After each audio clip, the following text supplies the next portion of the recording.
सगळ्यांची presenty mark करून झाली आहे का? आज आपण मराठी ग्रामरचा न्यू टॉपिक शिकणार आहोत. एक नवीन टॉपिक, अलंकार आणि अलंकाराचे प्रकार. Okay, let's start. बघा, अलंकाराचे शब्दालंकार आणि अर्थालंकार असे प्रकार पडतात. ओके, त्यापैकी अर्थालंकाराचे प्रकार आपण शिकणार आहोत. उपमा अलंकार, उत्प्रेक्षा अलंकार, व्यक्तिरेख अलंकार, अतिशयोक्ती अलंकार, दृष्टांत अलंकार, स्वभावोक्ती अलंकार आणि विरोधाभास अलंकार. ओके, तर आता पहिल्यांदा अलंकार म्हणजे काय? अलंकार या शब्दाचा अर्थ कॉमनली अलंकार म्हणजे ज्वेलरी, बरोबर? येस, अलंकार हा शब्दाचा अर्थ काय होतो? दागिने, ज्वेलरी. येस, तर अलंकार म्हणजे मराठी ग्रामर मध्ये बघा, आपण अलंकार कशासाठी घालतो? ज्वेलरी आपण कशासाठी घालतो? छान दिसण्यासाठी, बरोबर?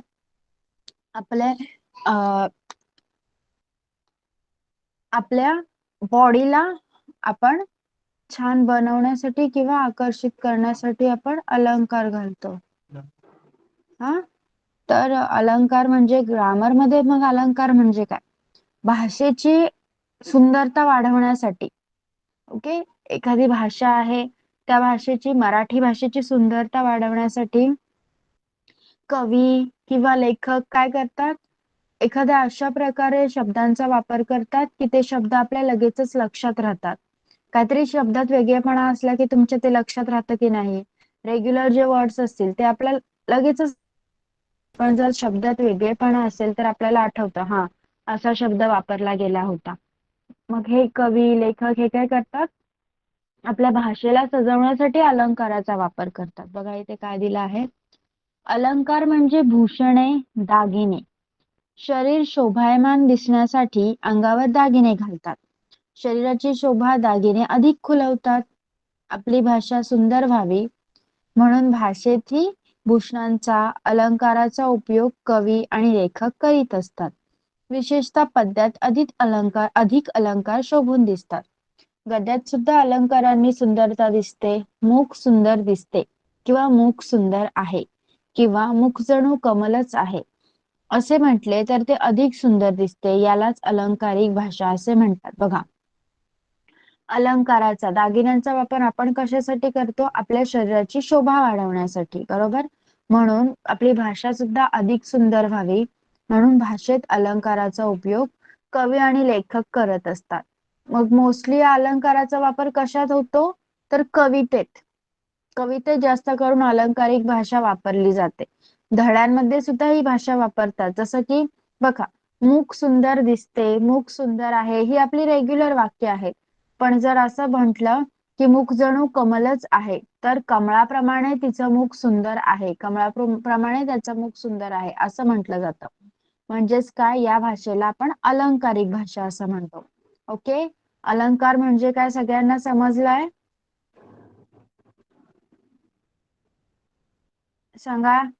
Yes, okay. मग आता अर्थालंकार. बघा, अर्थालंकार म्हणजे काय? बघा, दोन सुंदर वस्तूंमधील साम्य दर्शवून पद्यामध्ये अर्थ चमत्कृती आणली जाते, तेथे अर्थालंकार होतो. बहुतेक अर्थालंकार अशा साम्यावर आधारित असतात. त्यात चार गोष्टी महत्वाच्या असतात. बघा, जे अर्थालंकार म्हणजे काय? भाषेत अर्थालंकार कधी वापरला जातो? जेव्हा आपल्याला दोन सुंदर वस्तू मध्ये साम्य दाखवायचं आहे. जसं आपण एक्झाम्पल घेतलं, मुख जणू कमलच. ओके, म्हणजे मुख सुंदर आहे, कशाप्रमाणे? एका सुंदर कमळाप्रमाणे मुख सुंदर आहे. म्हणजे दोन वस्तू, मुख आणि कमळ, या दोन सुंदर वस्तू आहेत आणि त्यामध्ये समानता आहे असं या वाक्यामध्ये सांगितलं गेलं आहे, तेव्हा तिथे अर्थालंकार होतो. अर्थालंकार हा समानतेवरच आधारित असतो. मग त्यामध्ये चार गोष्टी आपल्याला लक्षात ठेवायच्या आहेत, त्या म्हणजे उपमेय, उपमान, समान धर्म आणि साधर्म्य सूचक. आता हे काय आहे बघा, पहिल्यांदा आपण पाहूया उपमेय म्हणजे काय. ज्या गोष्टीचे वर्णन कवी करत असतो तिला अलंकारात उपमेय असे म्हणतात. बघा, आपण ज्या गोष्टीचं वर्णन जेव्हा कवी किंवा लेखक एखाद्या गोष्टीचं वर्णन करत असतो त्या गोष्टीला उपमेय असं म्हणतात. मग आपण जर एक्झाम्पल घेतलं, मुख कमलासारखे सुंदर आहे. मग या वाक्यामध्ये कवी काय करत आहे, मुखाचं वर्णन करत आहे, म्हणून मुख हे काय झालं, उपमेय. ओके, उपमेय अलंकारात उपमेय कोणाला म्हणतात, ज्या गोष्टीचं वर्णन कवी किंवा लेखक करत असतो. एखाद्या वाक्यामध्ये जेव्हा एखाद्या गोष्टीचं वर्णन आलेलं असतं तेव्हा त्या गोष्टीला आपण उपमेय असं म्हणतो. मग इथे जे एक्झाम्पल आहे, मुख कमलासारखे सुंदर आहे, यामध्ये मुखाचं वर्णन कवी करत आहे, म्हणून मुख हे काय झालं, उपमेय. Yes got. उपमेयचा अर्थ समजला सगळ्यांना? ओके, नेक्स्ट बघा, उपमान. उपमान, उपमेयाचे साम्य ज्या दुसऱ्या गोष्टीशी कवी दाखवतात तिला उपमान असे म्हणतात. उपमेय म्हणजे काय, ज्या वस्तूचं आपण वर्णन करतोय ती वस्तू म्हणजे उपमेय, बरोबर. मग या उपमेयाचे साम्य जेव्हा कवी दुसऱ्या गोष्टीशी दाखवतो, जेव्हा कवी या उपमेयाला दुसऱ्या गोष्टीशी कंपेअर करतो, मग ती दुसरी गोष्ट म्हणजे उपमान. म्हणजेच आता आपण जे वाक्य घेतलं, मुख कमलासारखे सुंदर आहे, यामध्ये मुखाचं साम्य कोणाशी दाखवलं आहे, कमळाशी दाखवलं आहे, कमलासारखे सुंदर, म्हणून कमळ हे काय झालं, उपमान. ओके, बघा, उपमेय ज्या गोष्टीप्रमाणे आहे असं वाक्यात सांगितलं जातं त्या गोष्टीला आपण उपमान असं म्हणतो. मुख कमलासारखे सुंदर, कमलासारखे मुख, मुख हे काय झालं, उपमेय. मग या उपमेयाची तुलना कशाशी केलेली आहे, कमळाशी केलेली आहे, म्हणून कमळ हे काय झालं, उपमान. ओके, अंडरस्टूड, समजलंय का? ओके, आता समान धर्म म्हणजे काय बघा, कोणताही अलंकार शिकण्या अगोदर तुम्हाला हे उपमेय, उपमान, समान धर्म आणि साधर्म्य सूचक हे या 4 टर्म क्लिअर होणं खूप गरजेचं आहे. त्यामुळे आपण पहिल्यांदा हे समजावून घेऊया, नंतर अलंकाराचे प्रकार पाहूया. बघा, समान धर्म, उपमेय आणि उपमान यामधील साम्य दर्शवणाऱ्या गुणधर्माला साधर्म्य किंवा समान धर्म असे म्हणतात. बघा, उपमेय आणि उपमान दोन गोष्टीमध्ये जेव्हा आपण साम्य दाखवतो की या दोन गोष्टी सारख्या आहेत, पण त्या कोणत्या तरी एका बेसिसवर सारख्या असणार की नाही, एखादा कोणता तरी गुण असणार जो दोघांमध्ये, त्या दोन्ही गोष्टींमध्ये चांगला आहे, मग त्या गुणाला, त्या क्वालिटीला आपण समान धर्म असं म्हणायचं आहे. मग जर आपलं वाक्य आहे, मुख कमळाप्रमाणे सुंदर आहे, मुख कमलासारखे सुंदर आहे, मुख हे काय झालं, उपमेय, त्यानंतर कमळ हे उपमान आहे. येस, तर यामध्ये कोणता गुण दाखवलेला आहे, सुंदर. मुख हे कमलासारखे सुंदर आहे, सुंदरता हा गुण दाखवलेला आहे, मग सुंदरता हा गुण म्हणजेच समान धर्म. येस, समान धर्म समजलाय सगळ्यांना? आपण जेव्हा दोन गोष्टी कंपेअर करतो इन द सेन्स त्या दोन गोष्टींमधल्या सिमिलॅरिटी दाखवतो. साम्य काय आहे, दोन गोष्टी कोणत्या बेसिसवर समान आहेत. जसं मी म्हंटल, मीरा ही रामप्रमाणेच हुशार आहे, मग हुशार हा काय झाला, समान धर्म या वाक्यामध्ये. ओके, नेक्स्ट बघा, साधर्म्य सूचक. साधर्म्य सूचक, उपमेय आणि उपमान यामधील साम्य दर्शवणाऱ्या शब्दाला साधर्म्य सूचक किंवा साम्य सूचक शब्द असे म्हणतात. बघा, उपमेय आणि उपमान यामध्ये साम्य आहे हे कुठल्या शब्दावरून आपल्याला समजतं, त्या शब्दाला आपण साधर्म्य सूचक किंवा साम्य सूचक शब्द असं म्हणतो. मग आपलं जे वाक्य आहे, मुख कमलासारखे सुंदर आहे, ओके, यामध्ये कमलासारखे, सारखे, सारखे हा शब्द वापरला गेलेला आहे. सारखे हा शब्द आपल्याला काय दर्शवतो, उपमेय आणि उपमान हे सेम आहेत, समान आहेत, मग सारखे हा शब्द आपल्या वाक्यातील साधर्म्य सूचक शब्द आहे. ओके, गॉट क्लिअर दिस 4 टर्म्स, उपमेय, उपमान. येस. त्यानंतर साधर्म्य सूचक आणि समान धर्म ह्या 4 टर्म क्लिअर झाल्यात. Mansi, which one you want to repeat?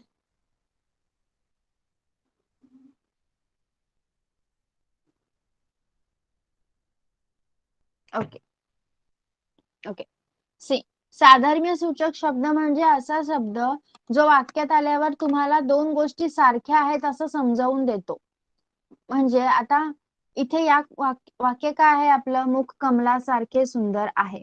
जर मुख कमला सुंदर आहे असं वाक्य असतं तर त्याचा संबंध लागतो का, मुख आणि कमलाचा संबंध लागतो का, नाही.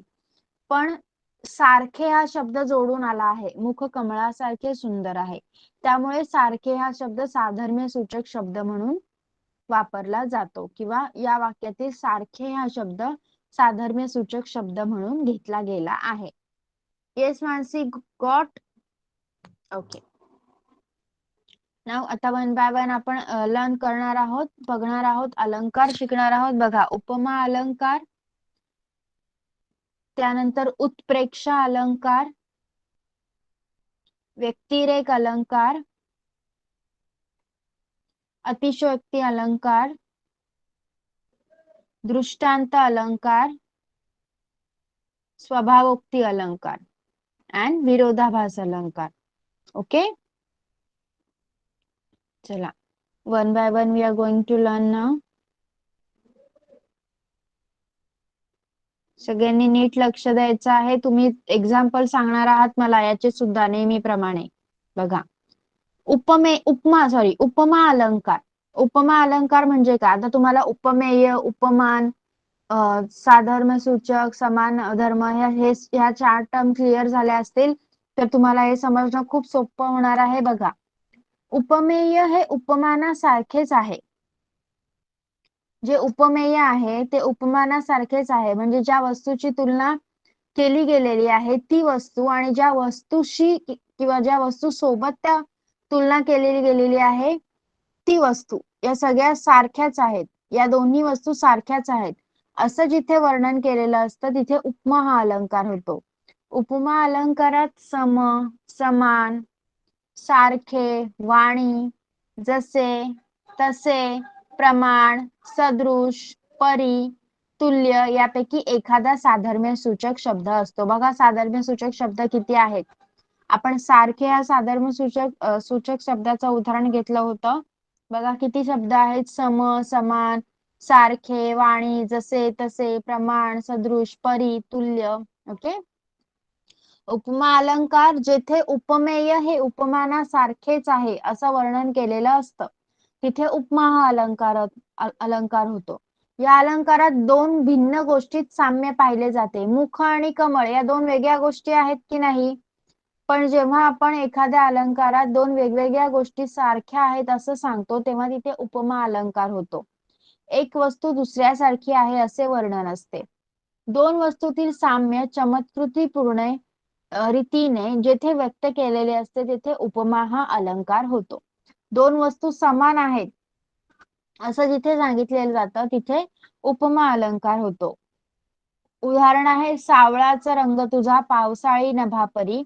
येथे सावळा रंग हे उपमेय आणि पावसाळी नभ हे उपमान. बघा, कवीने म्हटलं आहे सावळाचा रंग तुझा पावसाळी नभापरी. जसे पावसाळ्यात ढग सावळे काळ्या रंगाचे होतात तसाच तुझा रंग आहे, अशी कवीने सावळ्या रंगाला उपमा दिलेली आहे, म्हणून इथे उपमा हा अलंकार झालेला आहे. समजलं उपमा अलंकार. उपमेय आणि उपमान हे समान आहेत.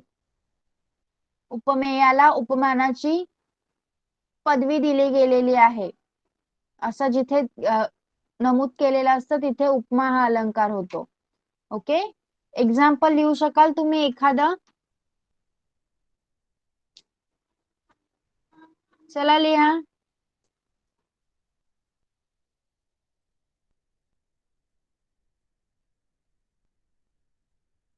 Right if you know any.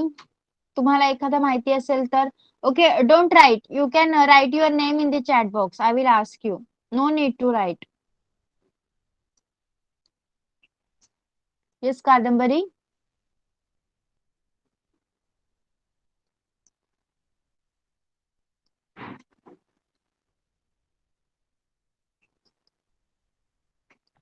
मरावे परी कीर्ती रूपी उरावे. कर्णिका. माझ्याकडे तुझ्यासारखे बॅग आहे.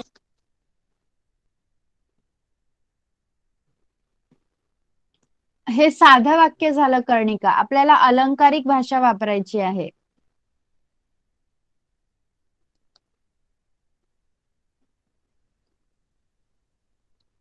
अजून कोणी सांगणार का?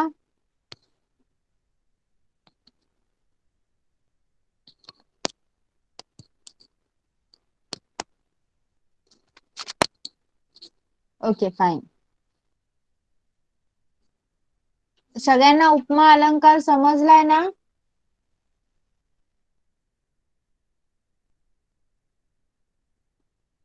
येस. नेक्स्ट आहे उत्प्रेक्षा अलंकार. उपमेय हे उपमानच आहे. बघा, त्या दोघांमध्ये समानता नाही, तर उपमेय हे उपमानच आहे असे जिथे वर्णन केलेले असते तिथे उत्प्रेक्षा हा अलंकार असतो. उत्प्रेक्षा अलंकारात जणू, जणू काही, जणू काय, की, गमे, वाटे, भासे असा एखादा शब्द वापरलेला असतो जो साधर्म्य सूचक शब्द म्हणून त्या वाक्यामध्ये ऍक्ट करत असतो.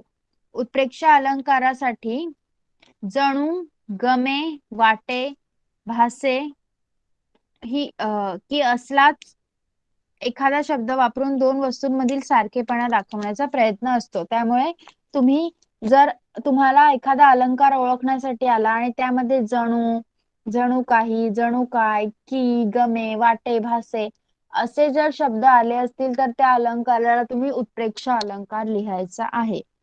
बघा, उपमा अलंकार मध्ये काय होतं, उपमेयला उपमानाची उपमा दिली होती. उपमेय हे उपमानासारखंच आहे असं सांगितलं होतं. तर इथे का उत्प्रेक्षामध्ये काय सांगितलेलं, उपमेय हे उपमानच आहे, दोन्ही तेच आहेत असं सांगितलेलं आहे. त्याला आपण उत्प्रेक्षा अलंकार असं म्हणतो. तुम्हाला एक्झाम्पल वरून कळेल.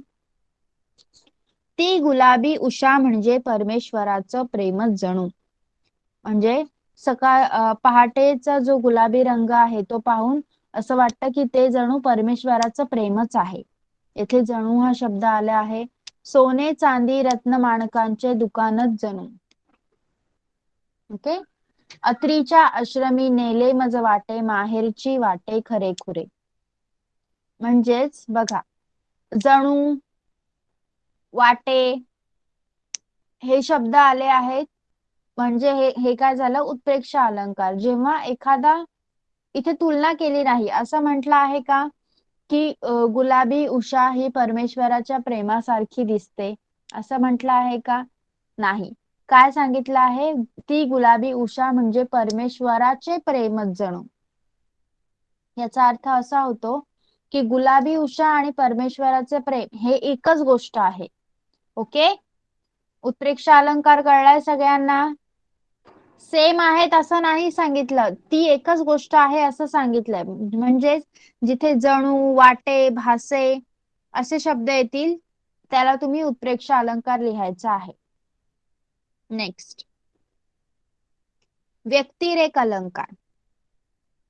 व्यक्तिरेक अलंकार पहा, जेव्हा कोणत्याही काव्यात वा वाक्यात उपमेय हे उपमानापेक्षा श्रेष्ठ दाखवले जाते तेव्हा व्यक्तिरेक अलंकार होतो. या प्रकारच्या अलंकारामध्ये उपमेय हे उपमानापेक्षा सरस असल्याचे वर्णन केलेले असते. बघा, जेव्हा एखाद्या काव्यात किंवा आपण एखादं वाक्य वाचत आहोत तेव्हा त्याच्यात उपमेय, उपमेय म्हणजे आपलं जे पहिलं वाक्य होतं ते म्हणजे मुख, येस, त्यामध्ये उपमेय मुख होतं, हे उपमानापेक्षा श्रेष्ठ दाखवले जाते. मग जर असं म्हटलं गेलं असतं हे की मुख हे कमळापेक्षा श्रेष्ठ, ओके, असं जिथे म्हटलं जाईल तिथे व्यक्तिरेक अलंकार होईल. मग इथे उदाहरण काय आहे आपलं, सावळा ग रामचंद्र रत्नवंचकी झोपतो त्याला पाहून लाजून चंद्र आभाळी लोभतो. ओके, म्हणजे काय सांगितलेलं आहे बघा, राम जरी सावळा आहे आणि तो जेव्हा रत्नमंचकी झोपतो तर त्याचं तेज इतकं आहे, की त्याला पाहून चंद्राला असं वाटतं की माझं तेज त्याच्यापेक्षा कमी आहे. म्हणजे इथे उपमेय काय झालं, रामाचा सावळा रंग, पण त्याचं तेज एवढं आहे की ते उपमान म्हणजे चंद्राचं तेज या चंद्रापेक्षा देखील जास्त आहे असं सांगितलं गेलेलं आहे. तेव्हा व्यक्तिरेक अलंकार होतो. समजलाय व्यक्तिरेक अलंकार? बघा, सावळा रंग हा चंद्राच्या तेजा एवढा असू शकतो का? नाही. पण असं सांगितलं गेलेलं आहे, या अलंकारात असं सांगितलं गेलेलं आहे या कवितेच्या ओळीत, की रामाचा सावळा रंग आणि तो राम जेव्हा रत्नमंचकी झोपतोय तेव्हा त्याला पाहून चंद्राला सुद्धा लाज वाटत आहे. Okay. Yes Deepika, any problem?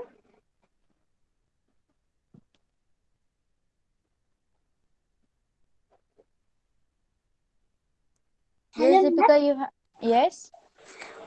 तू हे बरोबर आहे का? व्यक्तिरेख अलंकार की तुझे गाल पाहून हे लाल गुलाबही लाजे. येस.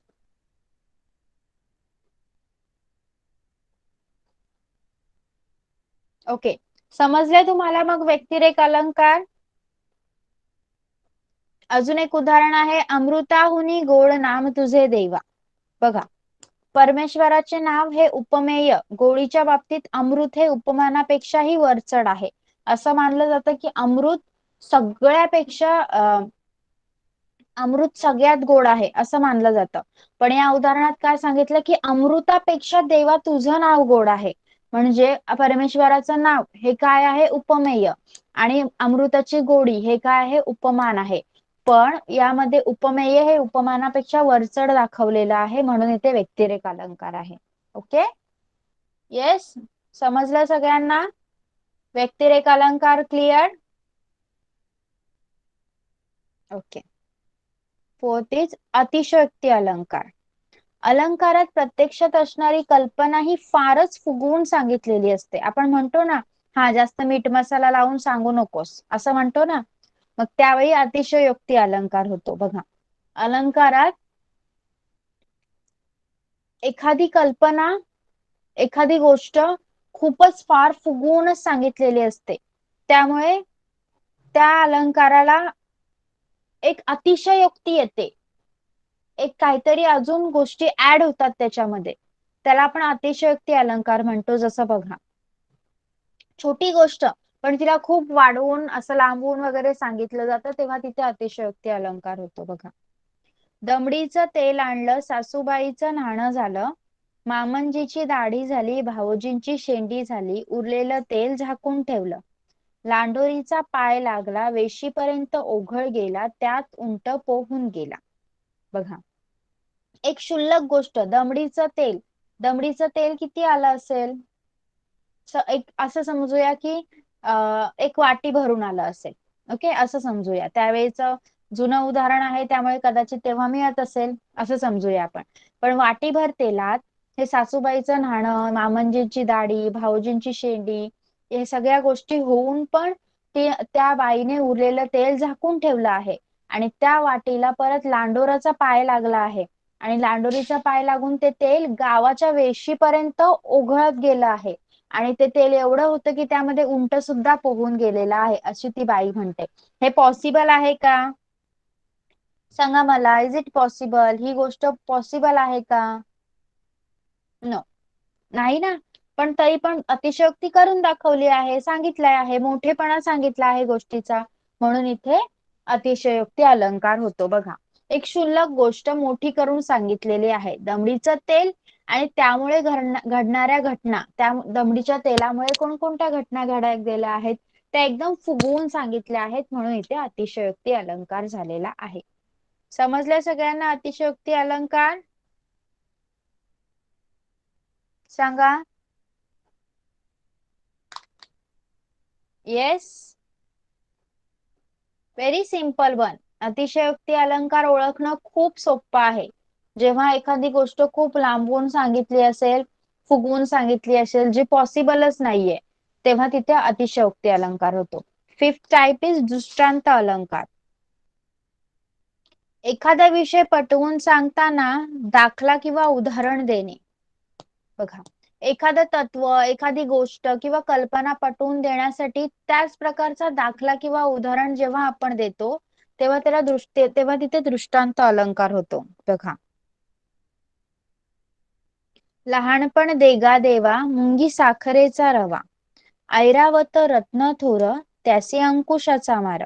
बघा, तुकाराम महाराज काय म्हणतात, जेव्हा ते परमेश्वराकडे मागणं मागतात तेव्हा ते लहानपण मागतात. कारण ते लहानपण कशासाठी मागतायत? लहानपण देगा देवा, लहानपण चांगलं आहे हे पटवून देण्यासाठी ते कोणतं उदाहरण देत आहेत? मुंगी साखरेचा रवा. मुंगी होऊन काय करतं? साखर मिळवता येते. मुंगी लहान असते पण ती गपचूप जाऊन साखर मिळवू शकते ना. पण ऐरावत रत्न थोर त्याचे अंकुशाचा मार, इंद्राचा वाहन ऐरावत आहे. येस, पण हा ऐरावत त्याला सगळं मस्त सगळं घातलेलं असतं, हिरे माणकांनी त्याला सजवलेलं असतं, पण तो ऐरावत एवढा मोठा होऊन त्याचा उपयोग काय?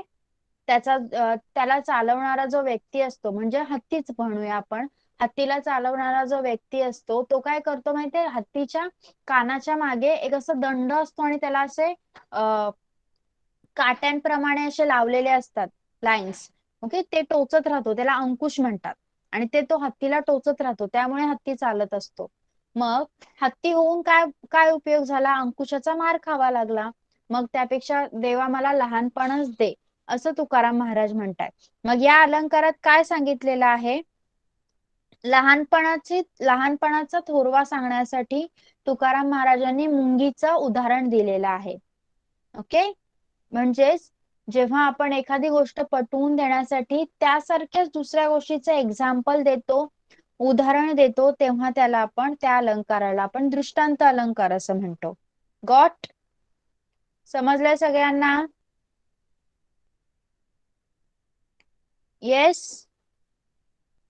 जेव्हा एखादी गोष्ट पटवून देण्यासाठी त्यासारख्याच दुसऱ्या गोष्टीचं उदाहरण दिलेलं असतं. चला, नेक्स्ट आहे स्वभावोक्ती अलंकार. एखाद्या व्यक्तीचे, प्राण्याचे, वस्तूचे किंवा स्वाभाविक स्थितीचे, हालचालीचे यथार्थपण वैशिष्ट्यपूर्ण वर्णन केले असल्यास स्वभावोक्ती अलंकार होतो. एखादी व्यक्ती, प्राणी, वस्तू आणि किंवा स्वाभाविक स्थिती किंवा हालचाल, चालत आहे, मरून पडला आहे, ओके, या सगळ्या काय आहेत? आपल्या हालचाली आहेत, आपल्या स्वाभाविक स्थिती आहेत. या गोष्टीचं वर्णन जिथे केलेलं असतं तिथे स्वभावोक्ती अलंकार असं होतो. त्याचं उदाहरण पहा, मग तुम्हाला समजेल. मातीत ते पसरले अतिरम्य पंख, केले वरी उदर पांडुर निष्कलंक, चंचू तशीच उघडी पद लांबविले, निष्प्राण देह पडला श्रमही निमाले. बघा, या कवितेच्या ओळीत एका पक्षाचं वर्णन केलेलं आहे. हा पक्षी मरून पडलेला आहे, त्याची चोच तशीच उघडी आहे, त्याचे पंख मातीत पसरले आहेत. म्हणजे याच्यावरून आपल्याला काय कळतंय? त्याचा देह हा निष्प्राण पडलेला आहे. आपल्याला त्याची अवस्था कळते. या उदाहरणातून आपल्याला एका पक्षाची अवस्था कळते जो मरून पडलेला आहे. येस, मातीत पंख पसरलेले आहेत, उदर तसंच पडलेला आहे, चोच उघडी आहे, देह निष्प्राण आहे, देहात प्राण नाहीत. या गोळींवरनं आपल्याला काय कळतं? की पक्षी मरून पडलेला आहे आणि त्याची अवस्था म्हणजे त्याची स्वाभाविक स्थिती आपल्याला कळते. म्हणून त्या अलंकाराला आपण स्वभावोक्ती अलंकार असं म्हणायचा. अजून एक एक्झाम्पल आहे. गणपत वाणी विडी पिताना चावायचा नुसताच काडी, म्हणायचा अन मनाशीच की या जागेवर बांधीन मी माडी, मिचकावनी मग उजवा डोळा आणि उडवुनी डावी भिवई, भिरकावनी ती तशीच द्यायचा लकेर बेचव जैसा गवई. बघा, या उदाहरणात काय सांगितलं आहे? की गणपतवाणी हा काय होता? नुसता मनाशी विचार करत असायचा. तो स्वतः काही करू शकत होता का? नाही. पण तो विडी पिताना काय बोलायचा? की मी या जागेवर जिथे मी उभा आहे तिथे मी मोठी माडी बांधणार आहे. ओके, म्हणजे यावरून त्या व्यक्तीच्या स्वभावाचं आपल्याला दर्शन घडतंय की हा काय असणार आहे? एकदम रिकाम टेकडा असणार आहे, त्याच्याकडून काहीच होणार नाही, पण तो उगाच स्वतःचा मोठेपणा सांगत आहे आणि तो म्हणतोय की मी इथे माडी बांधणार, पण तो नेहमीच असं करायचा. नेहमी तो विडी पिताना तिला चावायचा आणि काळी चावताना नेहमीच म्हणायचा की या जागेवर मी माडी बांधणार आहे. या गोष्टीवरून आपल्याला काय कळतं, या उदाहरणावरून या गणपतवाणी या व्यक्तीचा आपल्याला स्वभाव कळत आहे. ओके, म्हणून या अलंकाराला आपण स्वभावोक्ती अलंकार असं म्हणायचं आहे. समजलंय सगळ्यांना? स्वभावोक्ती अलंकार समजलाय का? Yes, okay. नेक्स्ट आहे विरोधाभास. ओके, लास्ट शेवटचा अलंकार आहे आपला विरोधाभास अलंकार. एखाद्या विधानाला वरवरचा विरोध दर्शवला जातो, पण तो वास्तविक विरोध नसतो, तेव्हा विरोधाभास अलंकार होतो. बघा, जेव्हा एखादं विधान आहे, एखादं वाक्य आहे, त्याला वरवरचा विरोध दर्शवला गेलेला आहे, पण तो खरं तर तो विरोध नसतोच. एक्झाम्पल वरनं आपल्याला क्लिअर होईल ही गोष्ट. बघा, जरी आंधळी मी तुला पाहते. बघा, जरी आंधळी मी तुला पाहते. आंधळा माणूस कोणाला पाहू शकतो का? सांगा मला. नो. म्हणजेच इथे काय आहे, विरोधाभास आहे. अशी उपमा केलेली, अशी गोष्ट सांगितलेली आहे जी पॉसिबल नसेलच. ओके, ती पॉसिबल नसेलच. आंधळा माणूस कोणाला पाहूच शकत नाहीये, त्यामुळे या अलंकाराला आपण विरोधाभास अलंकार असं म्हणायचंय. सर्वच बोलू लागले की कोणी ऐकत नाही. मऊ मेणहुनी आम्ही विष्णुदास कठीण वज्रास भेदू वैसे.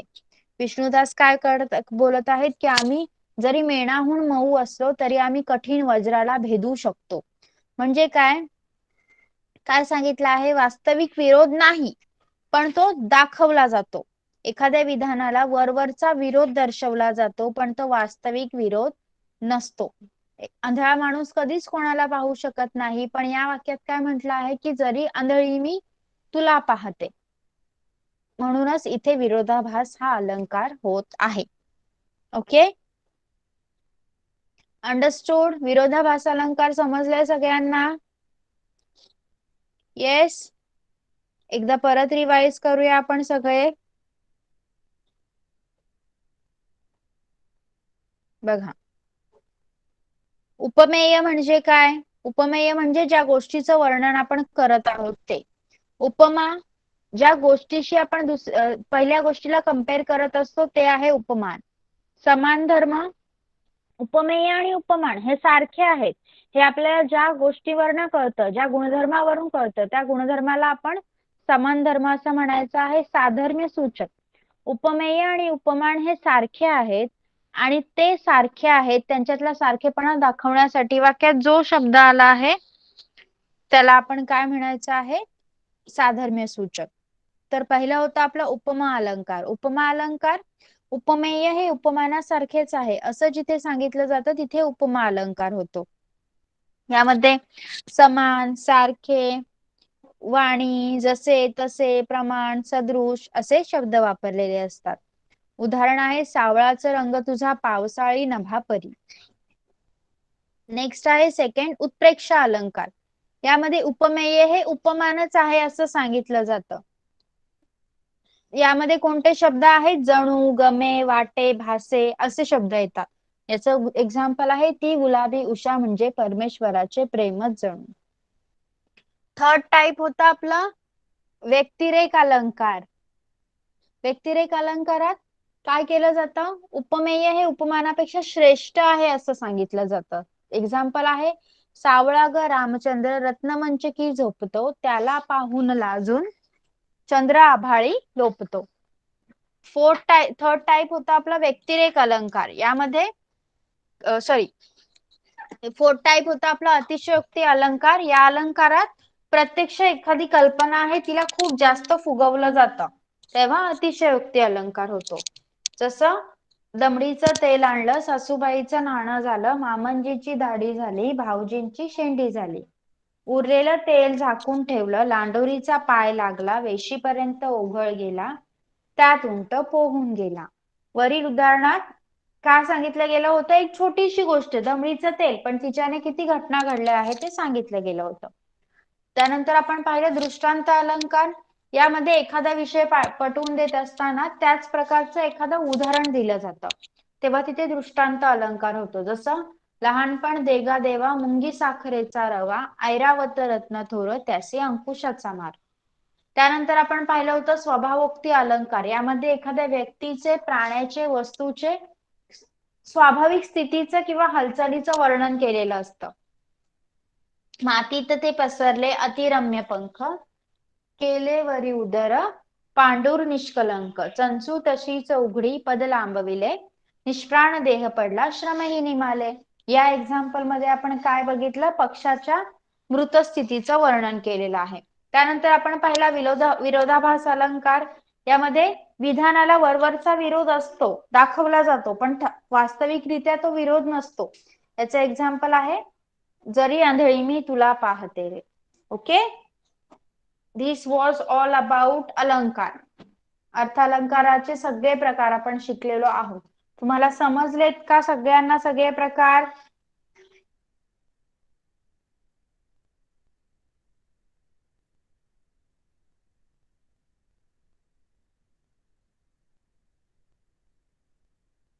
ओके, सगळ्यांना समजले आहेत?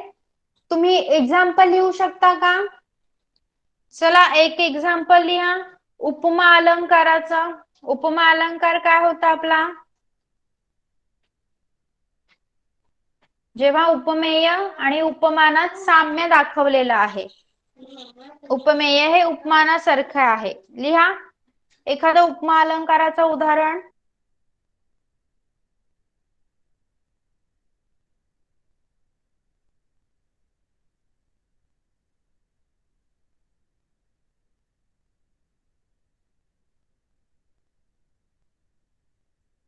लिहा पटकन, ज्याला येते त्यांनी लिहा.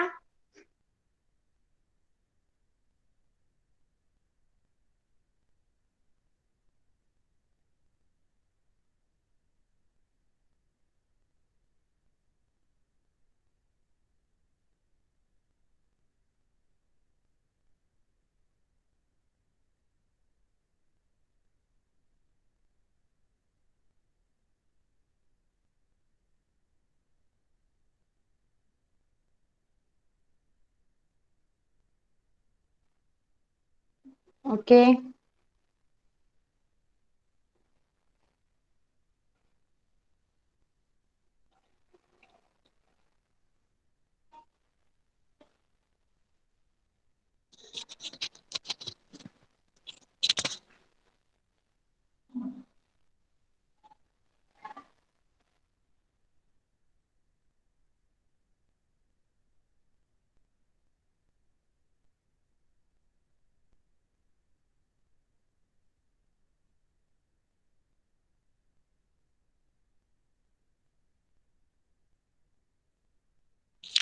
ओके.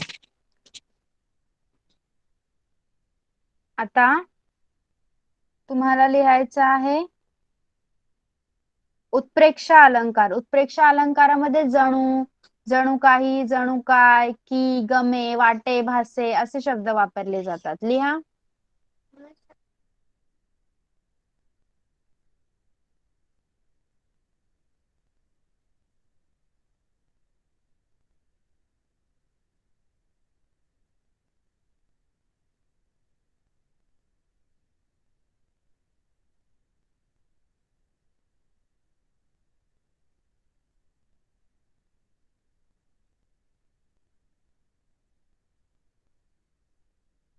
ओके,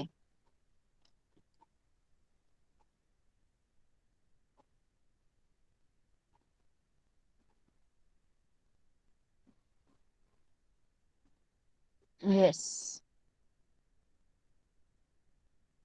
ओके, तर तुम्हाला अलंकाराचे सगळे प्रकार समजलेले आहेत. याच्याशी येस, गाल लाल तुझे गुलाबासारखे, याच्याशी रिलेटेड ज्या काही वर्कशीट असतील त्या आपण नेक्स्ट लेक्चरला घेऊ. त्यामध्ये तुम्हाला प्रत्येक वाक्य दिलं जाईल आणि त्या वाक्यातील अलंकाराचा प्रकार तुम्हाला शोधायचा असेल. Okay, yes, okay. चला मग कोणाला काही डाऊट असेल तर you can ask. If no we are going to stop over here. No? Okay, so you can leave the class now.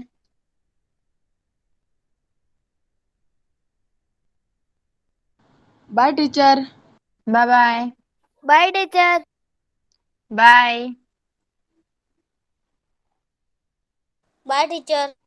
Bye bye.